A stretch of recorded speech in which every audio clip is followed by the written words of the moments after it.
ಈಗ ಇಂದಿನ ಪತ್ರಿಕೆಗಳ ಎಣುಕುನೋಟ.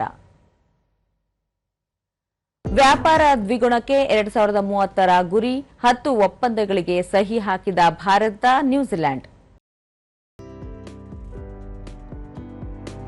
ನೌಕಾಪಡೆ ಸೇರಿದ 6ನೇ ಐಎನ್ಎಸ್ ಸರಣಿ ಸಮರ ನೌಕೆ ಮಹೇಂದ್ರಗಿರಿ, ವಿಶಾಖಪಟ್ಟಣಂನಲ್ಲಿ ಆಕರ್ಷಕ ಸಮಾರಂಭ.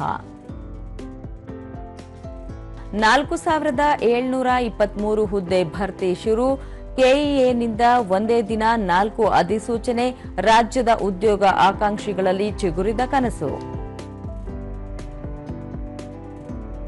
ಖ್ಯಾತ ಗಾಯಕಿ ಜಾನಕಿ ಮೈಸೂರಿನಲ್ಲಿ ವಿಧಿವಶ, ಇಂದು ಸರ್ಕಾರಿ ಗೌರವಗಳೊಂದಿಗೆ ಮೈಸೂರಿನಲ್ಲಿ ಅಂತ್ಯಕ್ರಿಯೆ. ಬೆಲ್ಜಿಯಂ ವಿರುದ್ಧ ಸ್ಪೇನ್ ಜಯಭೇರಿ, ಕ್ವಾರ್ಟರ್ ಫೈನಲ್ನಲ್ಲಿ ಸ್ಪೇನ್ಗೆ 2-1 ಜಯ, 2010ರ ಬಳಿಕ ಮೊದಲ ಬಾರಿ ಸೆಮಿಫೈನಲ್ಗೆ. ಇವು ಇಂದಿನ ಪ್ರಮುಖ ಸುದ್ದಿ. ಉಳಿದಂತೆ ಹಳೆ ಪಿಂಚಣಿ ಜಾರಿ, ಸಂಪುಟದಲ್ಲಿ ನಿರ್ಧಾರ, ಸಿಎಂ. ಎಚ್ಎಂಟಿ ಭೂಮಿ ಅರಣ್ಯವಾಗಿ ಉಳಿಯುತ್ತದೆ, ಭೂ ಪರಿವರ್ತನೆ ಅಧಿಸೂಚನೆ ಆಗಿದ್ದರೆ ದಾಖಲೆ ಕೊಡಲಿ, ಈಶ್ವರ್ ಖಂಡ್ರೆ.